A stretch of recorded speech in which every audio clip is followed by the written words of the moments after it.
Hi everyone, I am Huang from National Yangming Jiaotong University. This presentation is a brief introduction to my paper, Semantic Fusion Augmentation and Semantic Boundary Detection, a novel approach to multi-target video moment retrieval. The outline are as follows.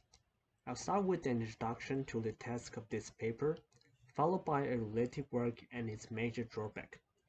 Then I'll briefly introduce our method and show some of the experimental results at the end. First, let me introduce video moment retrieval. The goal of VMR is to retrieve the corresponding target moment in the video described by the input query. Most of the VMR methods assume one input query only maps to one target moment. However, in real-world scenarios, one video may contain several target moments.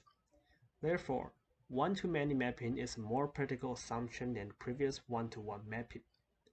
We call this multi-target VMR. Improving the performance on multi-target samples leads to a more general VMR models. But the problem is that most available VMR datasets only contain single-target samples. And some papers suggest that only perform training on single-target samples will degrade the performance on multi-target samples.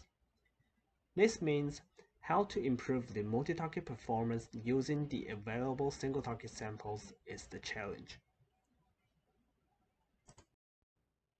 This 2022 paper, DTG, is the first paper to deal with the challenge we just mentioned. The core idea of their method is to find the false negative moments in the video to generate multi-target samples for multi-target training. Although their methods does improve the multi-target performance, there is one major drawback of their design.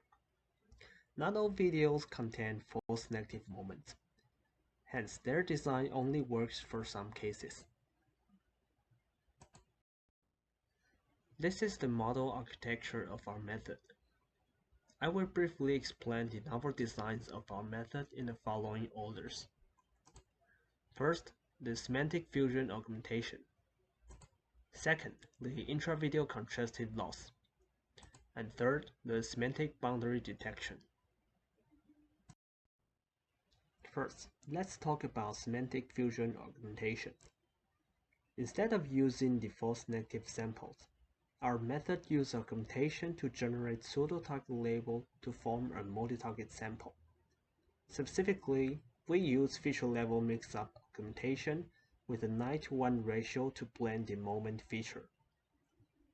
With this design, we can generate multi-target samples for every dataset without the need for false negative samples in videos. Unlike DTG, our method is more flexible. In order to ensure the feature consistency between the original target moment and the augmented target moment, we propose to use intra-video contrastive loss. By performing contrastive learning on the original target moment and the augmented target moment and the negative moments, we end up with a better proposal encoder, resulting in performance improvement on both multi-target and single-target samples. Even though our method does not need false negative samples to generate multi-target samples, keeping those false negative moments will cause semantic collision during contrastive learning. Therefore, we detect and eliminate them from the negative set of our loss functions. We design an adaptive semantic boundary for detecting false negative samples. For example, we take the learning progress of each sample into account to decide a sample-specific threshold. For more details, please refer to our paper. With our semantic fusion augmentation that generates multi-target samples, our intra-video contrastive loss that ensures feature consistency between target moments, and our semantic boundary detection that adaptively detects and eliminates false negative moments. Experimental results show that our method achieves state-of-the-art performance on multi-target metrics of all datasets compared to previous methods. Surprisingly, our method also achieves state-of-the-art performance on most of the single-target metrics. We believe the major reason is the use of semantic fusion, augmentation, and intra-video contrastive loss.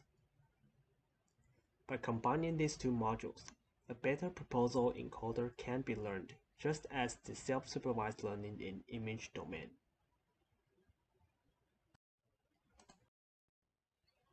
This figure shows the retrieval results of our model and the baseline model MMN. Compared to the baseline model that only performs single-target training, our method achieves better results on these two multi-target samples. And this figure shows the false-selected moments that are detected by our method.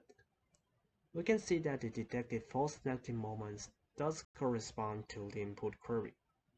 Therefore, eliminating them from the negative set of our loss functions can reduce semantic confusion during learning, which further improves the final performance. Thank you for listening.